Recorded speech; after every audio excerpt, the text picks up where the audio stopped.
And so I found that moment in 2000, just before I moved to Canada. It was School Spirit Week. Monday, every day had a theme. And Friday, the theme was Wear Your School Spirit Day.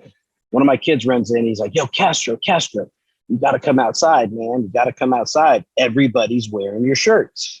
And I look around and I'm just like, oh, shit. It was the most empowering feeling I think I've ever felt in my life. I did everything. And it was like amazing to me. And it wasn't about me, but it was about sort of me enabling those kids to get to a point where they went and picked something out of their drawer that day. And they specifically picked it because it was something that made them feel pride. Welcome to Future Driven. I'm Adam Lejeunekopp, and on this podcast, we talk about challenges and wins in business. See the vision, drive the future. All right, welcome to episode 41 of the Future Driven podcast. I got a good friend and a serial entrepreneur, Jeremy Castro. Great to see you, my friend. What's going on, man? It's been a minute, Adam. Jeremy, hey, thanks for jumping on. I appreciate what you're doing, and why don't you show everybody what's behind you, because you are in the middle of printing a lot of Golden State playoff t-shirts. Yeah, so we've got this is, I want to say it's our sixth batch of 10,000. So I think each one of these carts right here is 5 boxes of shirts times 72. So call it 360 shirts or so, almost 400 shirts per cart, all size extra large right there, because that's what they drape over the seats at the home Warriors game. So I've got right now 2 presses going. The third one's getting set up. So we're doing sleeve prints over there.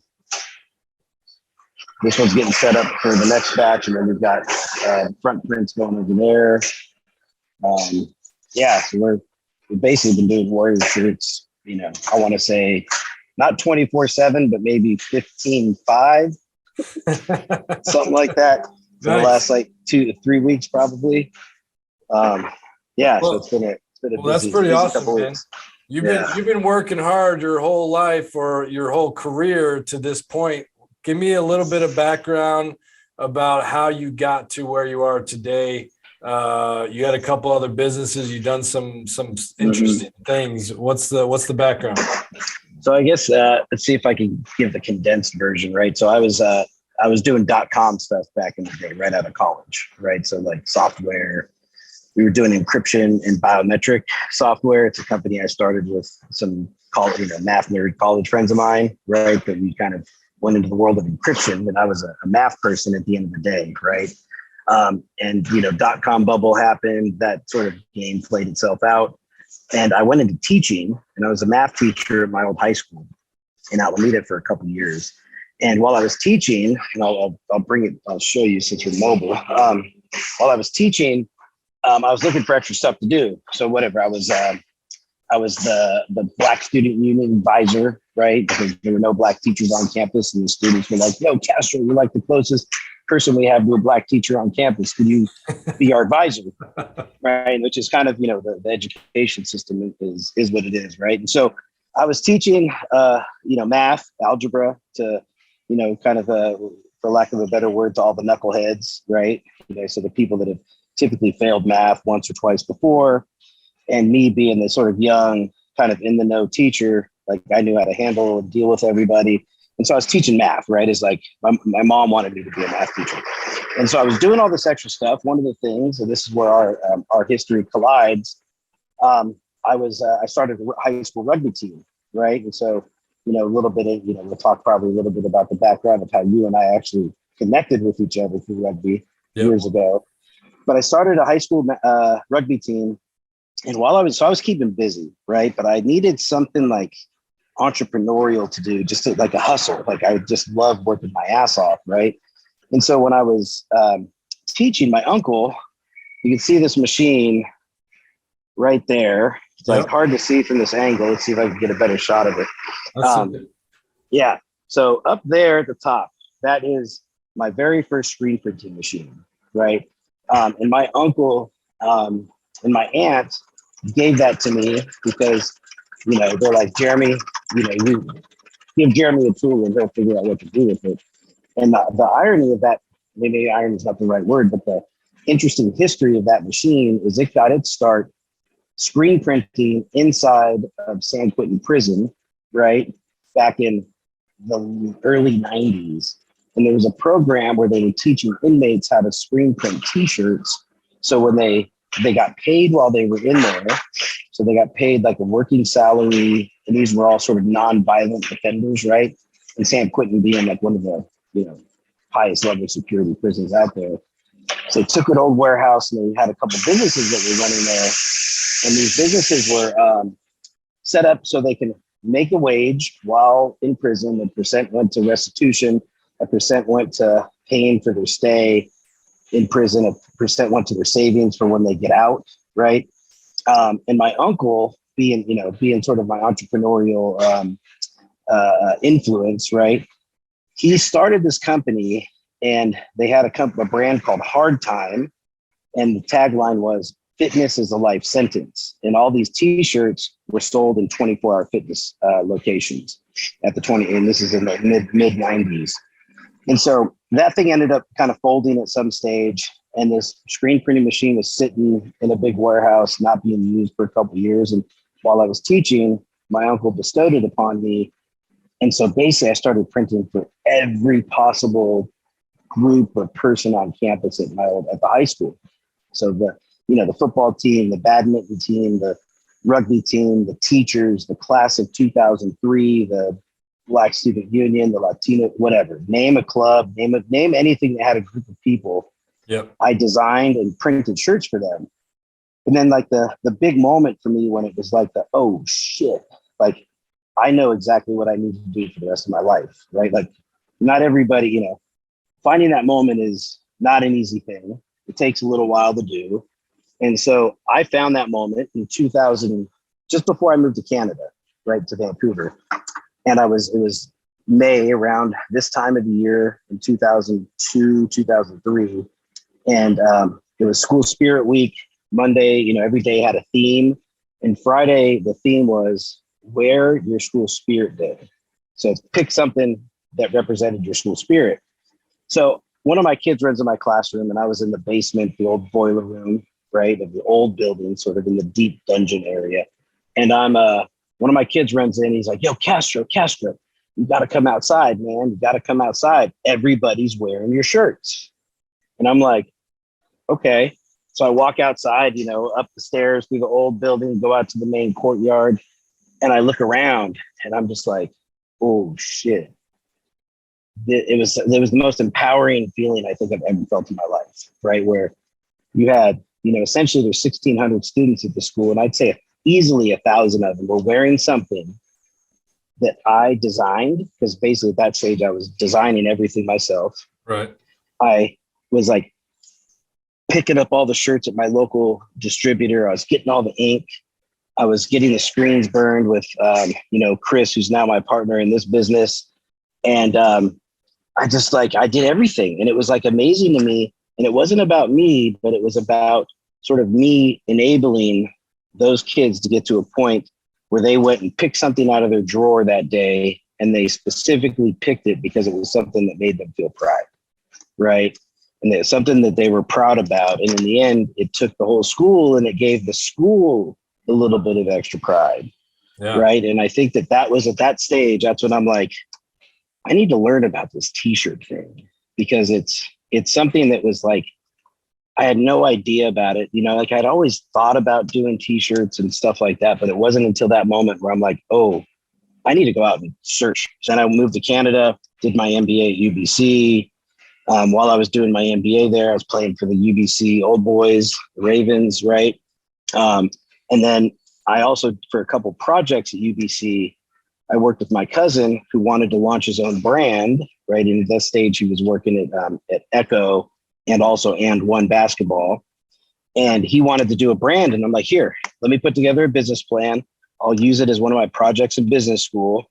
And then during the summer of 2005, 2006, when everybody else was going out and getting internships or whatever at consulting companies and stuff like that, I hopped in my car and drove around the United States selling our collection into stores, right? And then and that kind of kicked off, this t-shirt adventure that I'm on to the next phase. Right. So anyways, that's kind of the quick and as probably as quick as I can make that story. Oh, that's good, man. I appreciate the background, and that's really cool that you still have that press. Because that's seems like it means a lot. So I think it's pretty cool, that serendipitous moment that you had seeing 1,000 kids. Now fast forward all the way to Brand Marinade. I love your tagline, by the way, make sure it happen. And fast forward, you're walking into a stadium with 20,000 people wearing your shirts. Is that right? 20,000? Yeah, I think it's 18 maybe, but we print 20,000 of them. Yeah, I think we print 20,000 of them because there's 18,000 seats, and I think the other 2,000 are for like the staff, the marketing. So it's más o menos. But yeah, that's I think, cool, man. I think just being a sports person, right? I've always understood the power of the uniform, right? Like, like as a kid, I remember, especially on baseball teams, right? Like as little league and stuff like that, like my teams, I could trying to think if I could remember every single team I played for. It was like Belkin Electric, Marine Midland. They were all the names of the sponsors, right? So all like the good Chevrolet Mets, and like every team I played on, and we'd always have a hat, and that hat would be the thing that I would rock around town when I was like 12 years old, going into like even younger, and everybody, all my friends, we all had our hats, and those hats would be whatever, either what team we loved as professional sports or what team we were playing on. And then when it came to game day, going in, picking that jersey up, putting that jersey on, showing up to a field with your teammates all wearing it. And, there's always one kid who has his shit untucked or something like that. And the coach would be like, tuck your shirt in. Right. And then eventually that became the style not to tuck things in. So it probably became a little bit lax, but right. I think the uniform has always been, for good or for bad, like a way to unify and sort of get people pointing in the same direction. Right. And, it could be used in very horrible ways at the same time, right? Just whether it's war or armies and stuff like that. But I think in our day-to-day life, the idea of a uniform is it's a small little tool that can be used to take groups of people and unify them around a common goal or common cause, right? And I think in the Warriors case, with these home games, a friend of mine is the one who, basically brought the free t-shirt to the stadiums. Like he was the head of marketing for the Warriors years ago. And, as a promo, he's like, yo, let's give everybody in the stadium free shirts. And it was, I think, during the We Believe days in the mid 2000s. Right. And the power of taking 20,000 people, giving them all a common uniform where they look around and everybody's like cheering, looking, kind of like on the same team.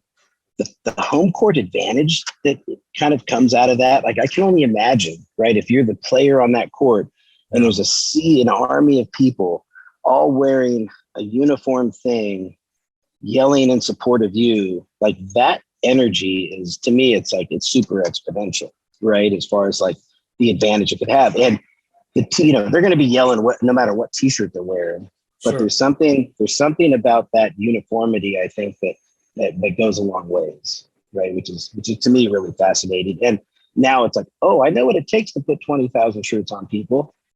It was a sleeve print and a front print, so 40,000 prints. It takes me 5 days, right? Yeah, and you've done that 6 times over, or just about, like 5 or 6 times, and it's a lot. You got room in there for your other clients as well. How are you managing that? That we're working with everybody on everything, and we're squeezing some stuff in. So it's like basically it's basically a marathon that's broken into stages, sure. Right? And so what we do is we do one stage of the marathon, break it up, do a couple little smaller things, do the next stage of the marathon, and that's kind of how we fit in some of the other jobs. And then some of my other clients and projects, I'll let them know what's going on and say, hey, tell me about this deadline. Like, which is the question I ask everybody is like, when do you need these by? And is it a hard deadline? because that changes the game for me. Is if, somebody needs something and they need it by June 3rd at 5 p.m. for an event, that always takes precedence, right? Hitting the deadline is always the most important thing. And so we kind of play that game, kind of on a daily basis.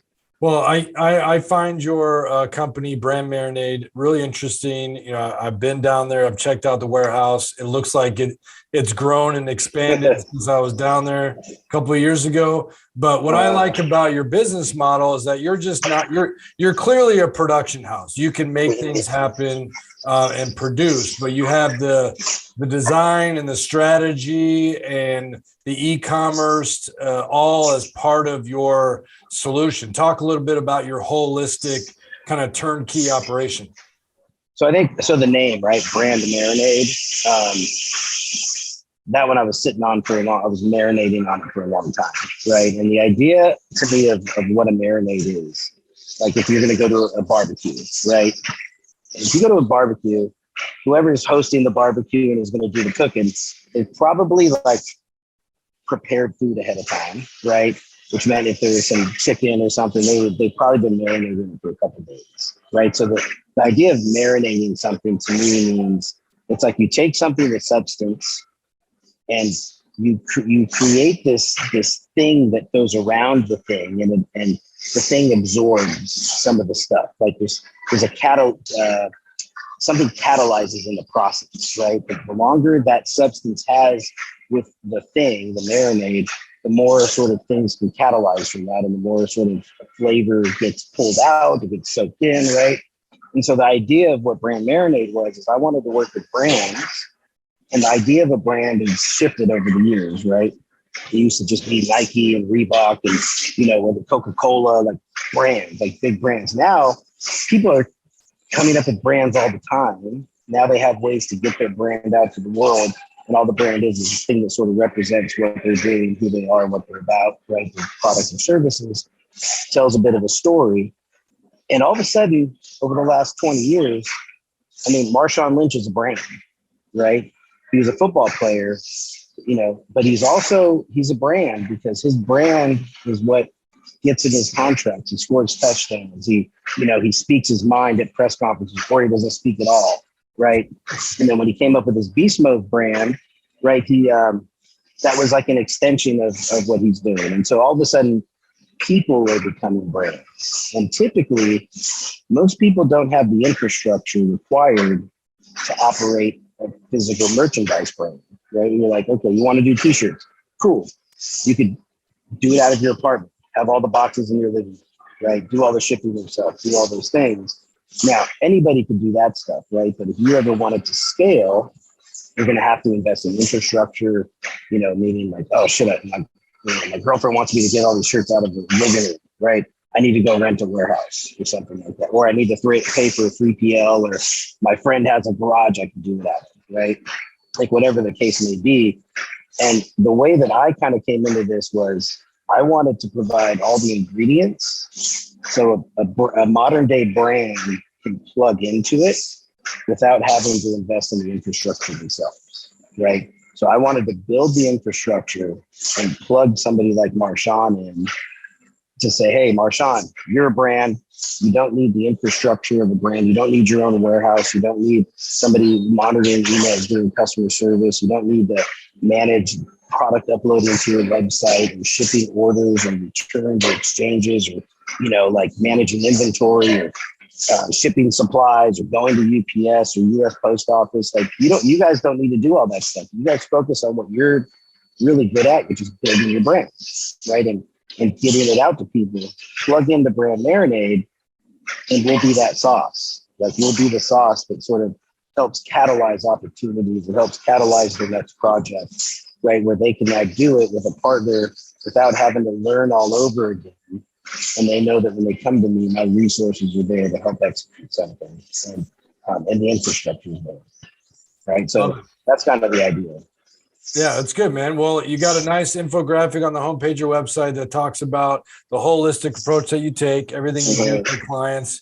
And it's clear that, all these things that you're doing are building to now you're operating a 15 by 5 operation That's just for the Warriors stuff. Yeah, just for the Warriors, right? Just because you're making it happen for your community too, right? Like you've been a Warriors fan for a long time, and it must be, it obviously is super special for you to have this part of the pie.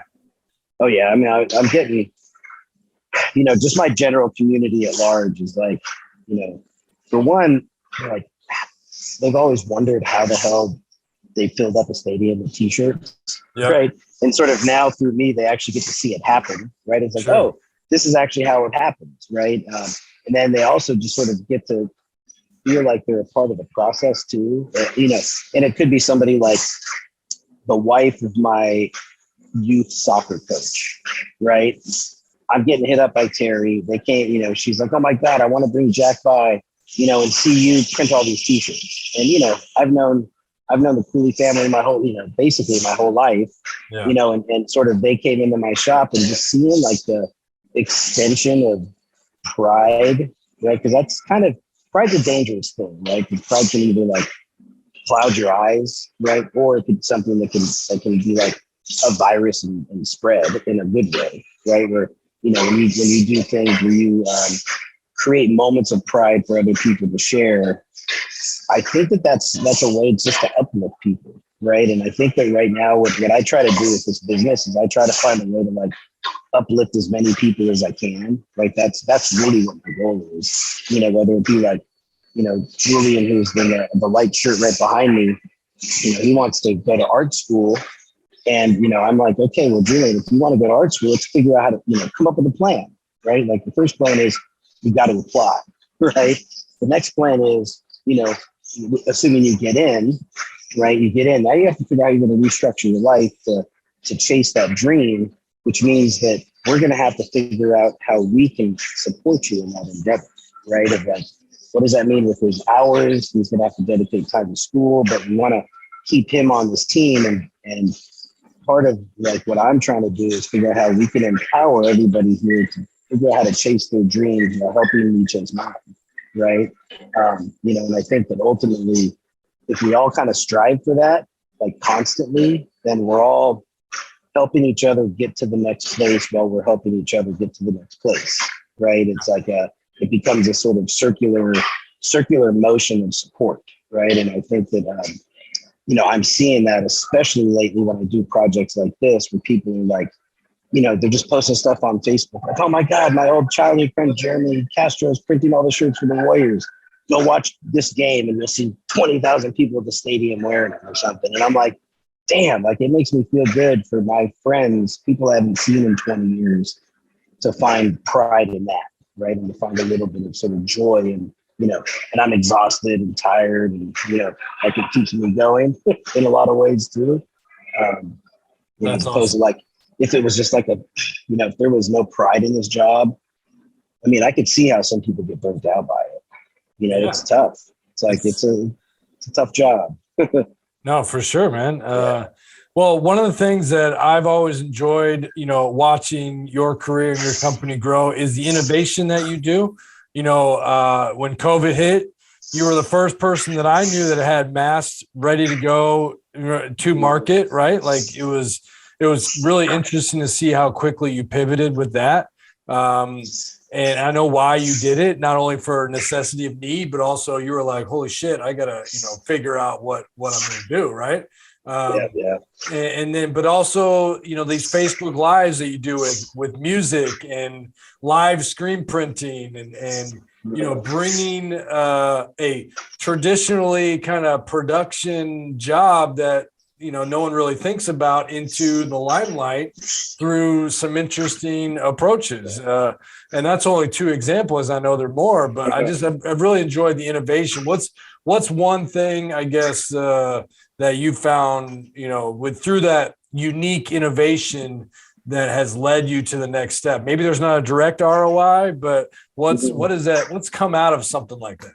I mean, I think the mass COVID thing, I mean, it's hard to deny. I mean, because everybody was sort of faced with that moment, right? Of like, And I don't think many of us have been facing that moment in our whole entire lives. Like other countries where there's a lot of instability, like there may be faced with that moment of like, oh shit, what am I going to do now?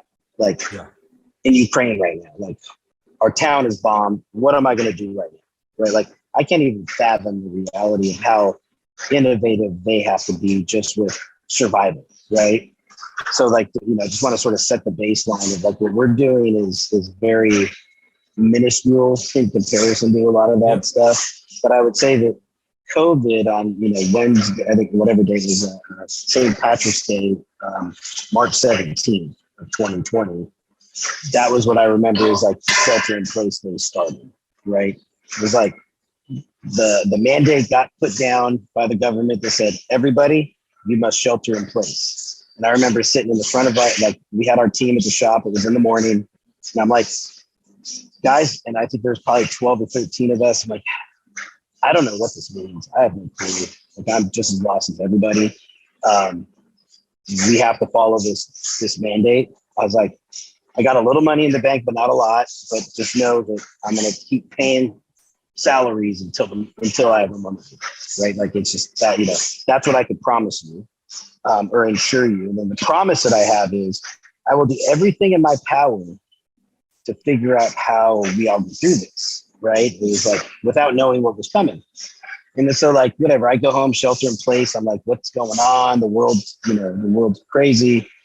And then my girlfriend's mom calls me and she says, hey, Castro, you should make masks. And I'm like, oh God. I'm like, and I was like, oh man, what does that even mean? Like, I've never made a mask before. And I had like one of my corporate clients, I ordered like 100,000 disposable masks for a bank, right? And so I knew like the demand for masks was going to be crazy because it was already there.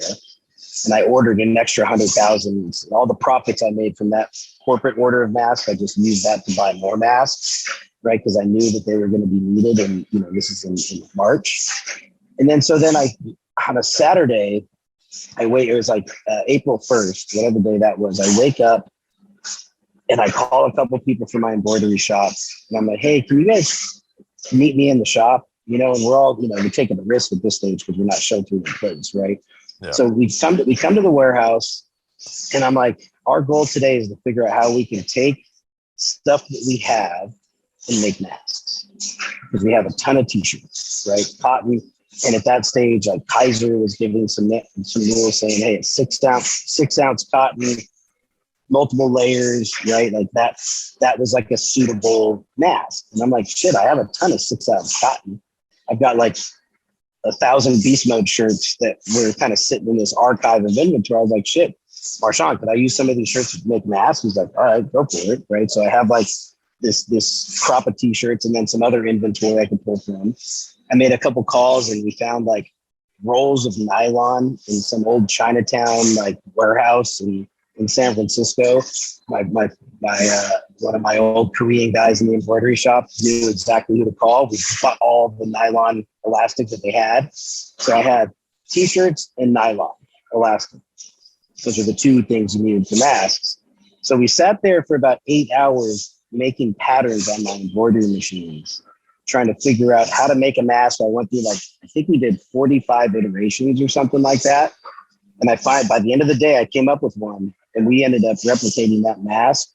I think we made about 65,000 of them in the month of April, right? And what that ended up doing, and just sort of to bring it back to this like innovation, it was like, I had to figure out how the hell I was going to keep my team paid during that time too. Right. And I didn't know we were going to sell a lot of masks at all, but all of a sudden USA Today posted a link because one thing I'm good at, I was able to brand. I called them T-masks because they were made out of t-shirts. Fired up a website, built an e-commerce site. Somebody, I think it was this guy named Broke-Ass Stewart that I do some work for. He has a blog. One of his readers heard what we were doing, called me because she was writing an article for USA Today about people that were making masks. And all of a sudden, and she linked it to my website, tmasks.com, and all of a sudden, like, orders started coming in. I hadn't seen anything like this in a long time. We literally sold 65,000 masks in the month of April, right? Nice. And we had to figure out how to make them.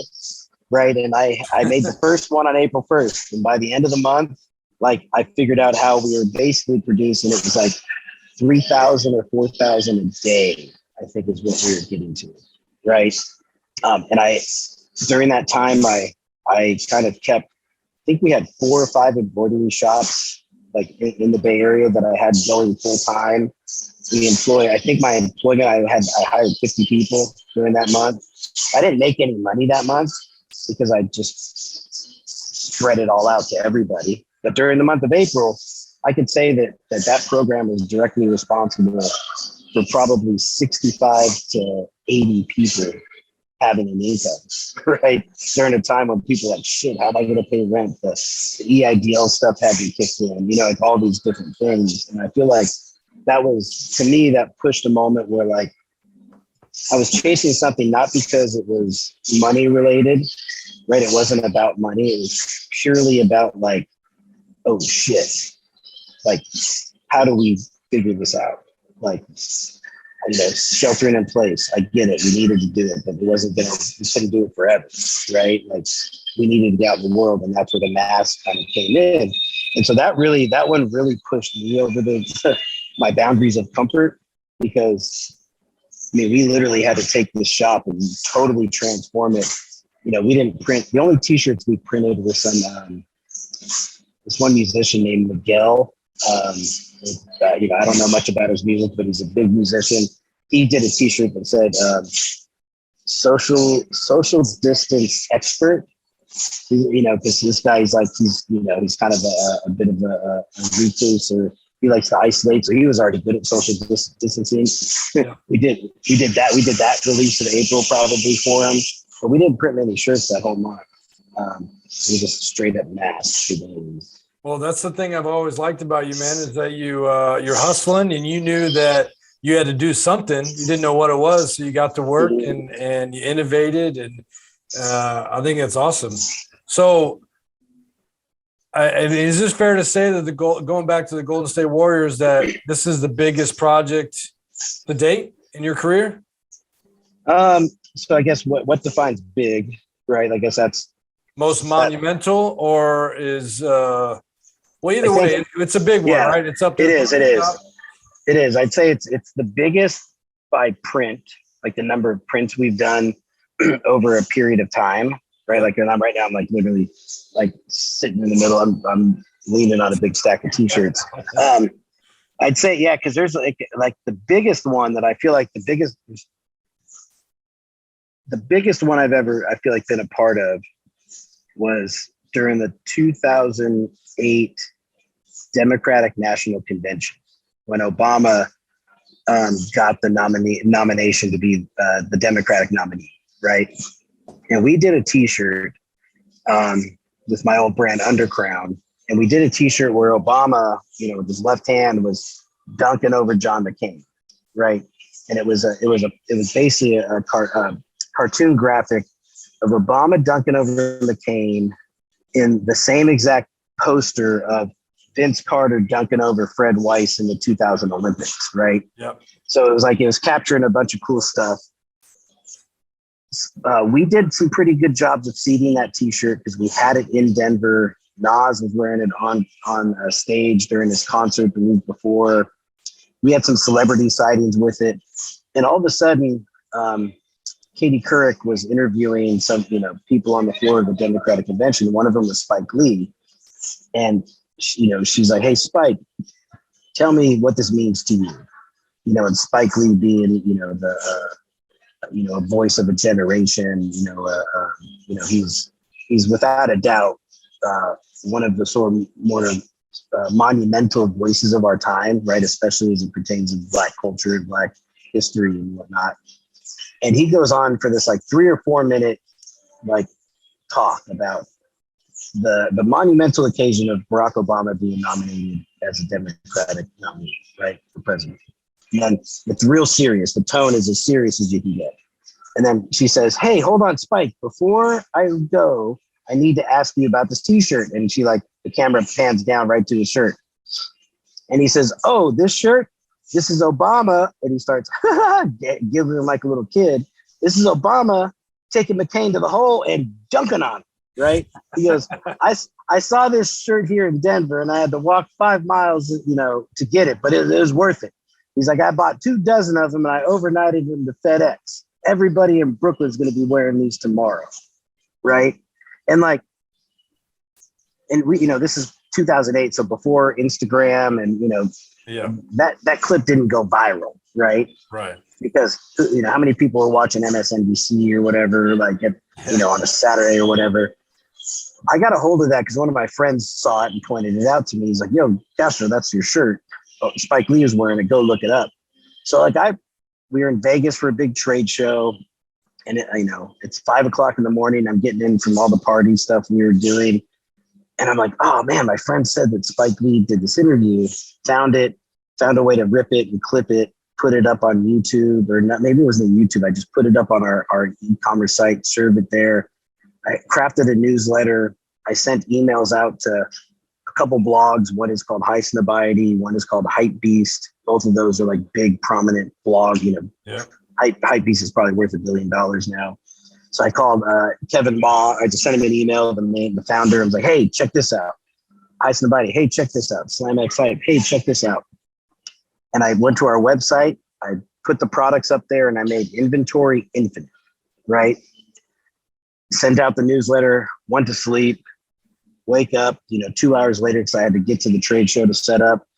And I'm like, my BlackBerry was plugged in. This is BlackBerry days. It was plugged in, but the battery was dead. I'm like, oh shit, my phone finally died. Is it dead? It's a BlackBerry. These things don't die. And I realized that my phone, because back in the day, every time I got an email, it would vibrate, right? And I had so many orders coming in that when I was passed out, sleeping, my phone was vibrating nonstop and the charging couldn't keep up with the vibrating. So eventually the phone died because I woke up and we had like 10,000 emails. Wow. We sold so many of those t-shirts over the course of like hours, right? And at this stage, this is sort of the model. I call it a quick strike, right? And this is sort of the foundation of what I'm doing here. And this is why a job like this Warriors one is so important to me to do is, can I print 20,000 shirts in 5 days? I've done it a couple times before, right? But I've had to do it consistently over the last 2-3 weeks. And you don't get many opportunities to learn, right? With stuff like this, right? Printing 20,000 shirts or 10,000 and then 20,000 more, then 10,000 more. Those are opportunities I look at. It's important because if I know now that I can do it, right? And if I hadn't done this, I could only tell people that I could do it without actually having done it, right? And so part of the idea of what I'm trying to shoot for is how do I build this model where I can have this full infrastructure, and when the time is right, with a topic that is at the right time and the message is given by the right person, can we strike something so quick that in the river of life and the river of Instagram and Insta this and that, right? Can we capture that moment in time while the river's passing by and sell 40 or 50,000 shirts at $30 a piece and print them in 3 or 4 days and make a ton of money, right? I'm chasing that, that's sort of my get rich quick scheme. It's I just, print 40,000 shirts at $40 a piece. Shit, I don't have to work the rest of the year. Cool. Right? The question is, can you print 40,000 shirts? Some people can, some people can't. Everybody can probably say they can, right? And then the question is, can you sell that many shirts, right? And that's what I was going to say. More importantly, can you get the attention to pull the trigger on something that quick? Which you've always kind of done that, right? From that story to either smaller micro stories that you've told me in the past. You're always on the trend, which is pretty awesome. And so back, I guess for that Spike Lee story, did you have the infrastructure set up to get those shirts out? I kind of. We hadn't done anything like that, quite like that before. So we were in Vegas, and it was, I think, the last day of our trade show. So we did the trade show, had to pack up. my brother, we were in Philly back in those days, right? So we had our office and warehouse in Philly for the brand. I basically went back to Philly the next day and went to because I wasn't screen printing at the time. So I went to our screen printer, and his screen printing shop. This is like the most amazing thing. I'm trying to think of what he bought this building for. It was a city block, a straight up big, huge city block size building. It used to be a steel foundry back in the day, right? He bought this whole building for I want to say it was like $100,000. Some ridiculous amount of money, how cheap it was.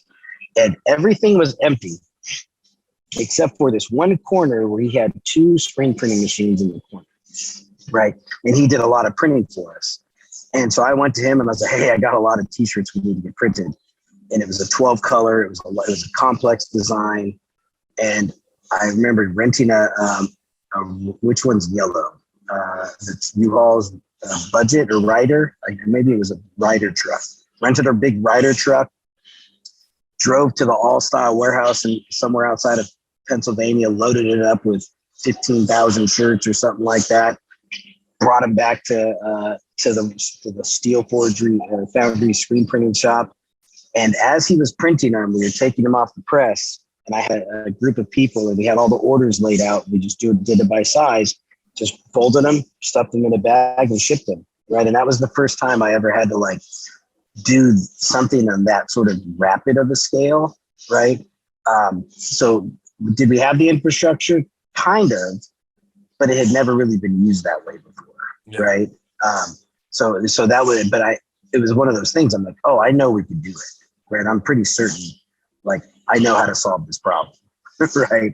And I think if anything, that's kind of what I like about this industry. It's all about problem solving. Right. I love, I get people that call me, a couple of the corporate clients I work for, hey, Jeremy, if anybody knows how to do this, we think your team can do it.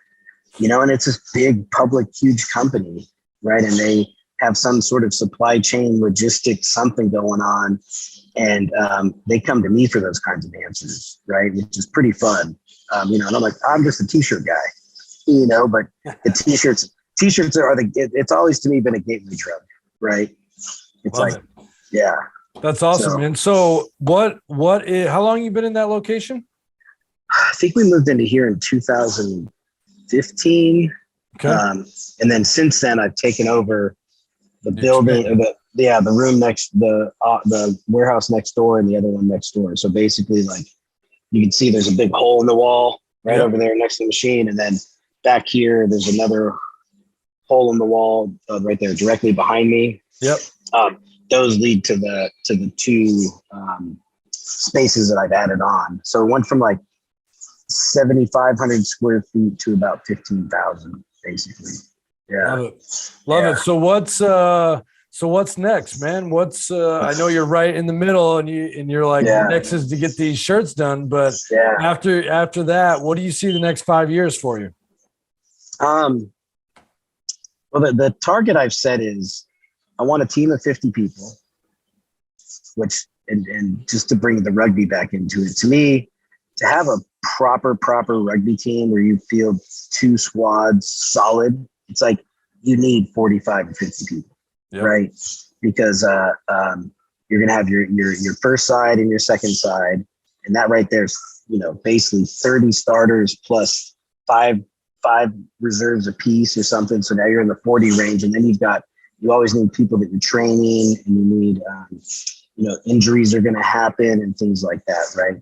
So, and I look at things, and I've used rugby as my model of how to build a team here. It's worked in a lot of ways, and it hasn't worked in some, in a large part because I don't have very many rugby players on the team, which I think is something I need to change. Yeah. But basically the idea is that having a team of 50 people and creating these teams that work in pods, right, where everybody's got a baseline skill that is the same, right? Like in rugby, everybody can catch, everybody can pass, everybody can tackle, right? Everybody can ruck, right? There's no matter what position you play, we all know how to do those same basic things. But then at the same time, everybody's a specialist because there are moments of specialization, right?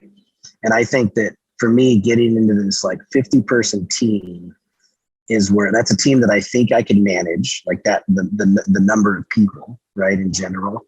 And I want to get deeper into this, like, sort of corporate side of the world, right? Because I have been having a lot of fun solving problems for some of these big, complex companies where not only do they have a very, very tight brand that they have to manage and protect and sort of adhere, rules you have to adhere to, but they often have these like supply chain challenges that are kind of tough to navigate when you have to pull in 5 or 6 different resources to solve a problem, right? Yep. And I've been finding a lot of success in being that one point of sort of a failure to some degree. It's like, instead of having 6 points of failure, right, have 1 point of failure that you manage very well, and you figure out how to make failure not the option, right?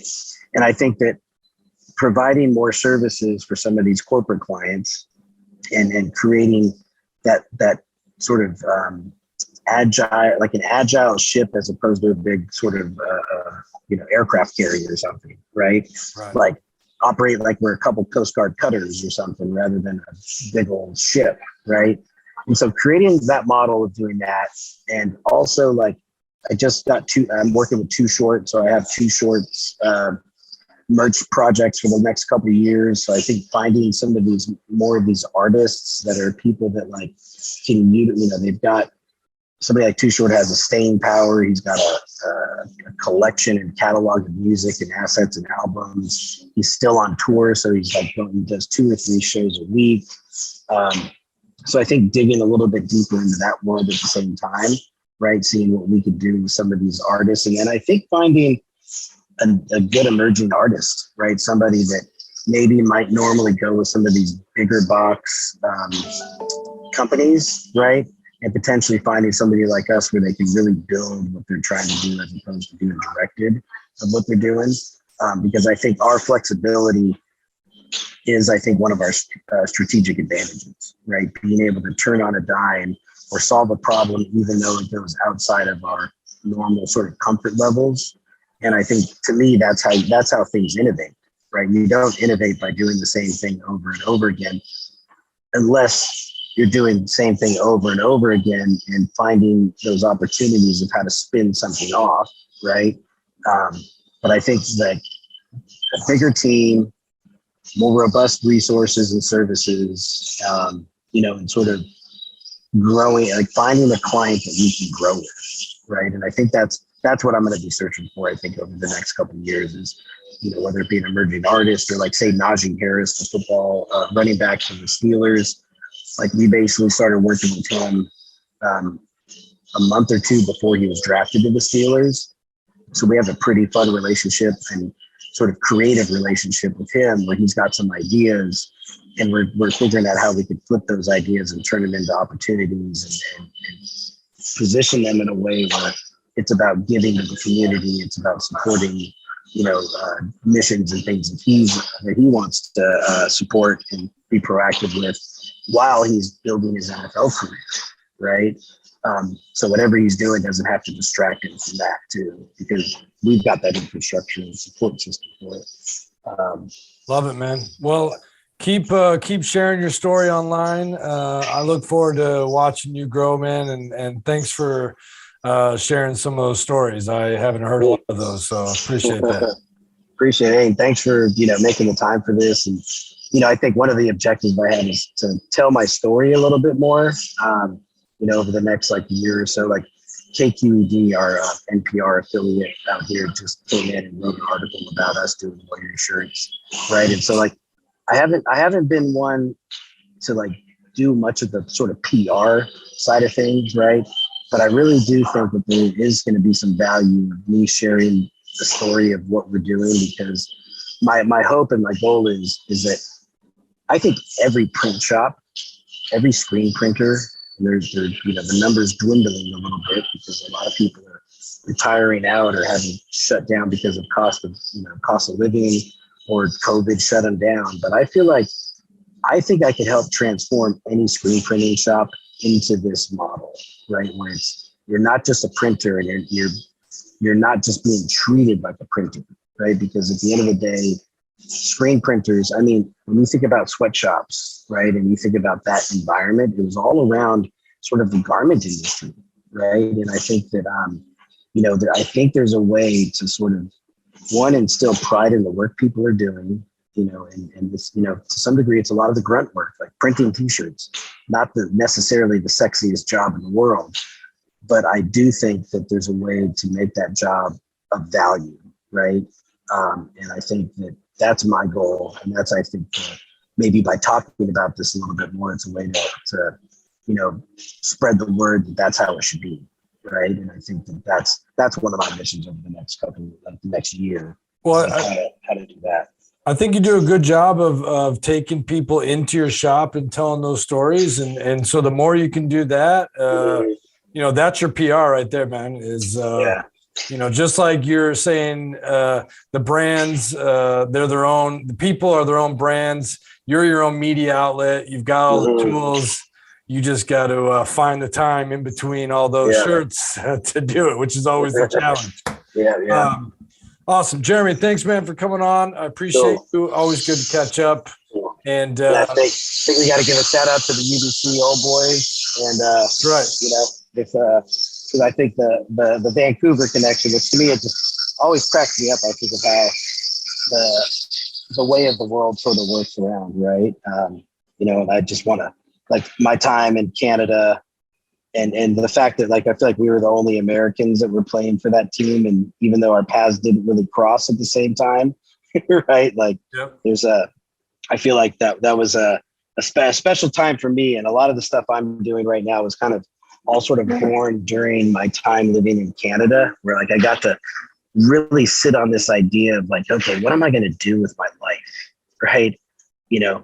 Go find some corporate job, do this or that, or is it really time to go full steam chasing a dream, right? And when I was in Canada, that's kind of when I got the courage to kind of do it, to say that. Wow. You're living it now, man. Yeah, man. You're swimming in it. and then, I'd be remiss to say that how impressed I am with all the stuff you're doing. Thank you. I think, watching your agency evolve, and, the stories you tell, the people you talk to, the people you work with, the projects, the presentation of everything you do, your Monday emails, like I think that, I've learned a lot over the years just by observing you too. So I appreciate the opportunity for that, and I know I'm not the only one. So, well, that's awesome, man. Well, thanks for that. Cool. And, we're all working hard, and I sync up with the things that you talk about with building your team. And we all want to do the right things for the right people. It's a full circle. It's a small world, and you do the right thing, and good things will happen. So, good luck, man. Keep it up, and go Warriors. Looking forward to them to win, so we can get a couple more orders over there at Brand Marinade. Yeah, for sure. And I'll give a shout out to the Seattle Supersonics. That's right. Even though they're gone, they still live in. They're coming back. Especially in the Bay Area, because of good old Gary Payton. Supersonics are still in our hearts. So. I'm sure the Sonics are coming back. There's a pathway to that happening soon. All right, cool. Thanks, Jeremy. All right, my friend. Talk to you soon. All right, Adam. See you, man.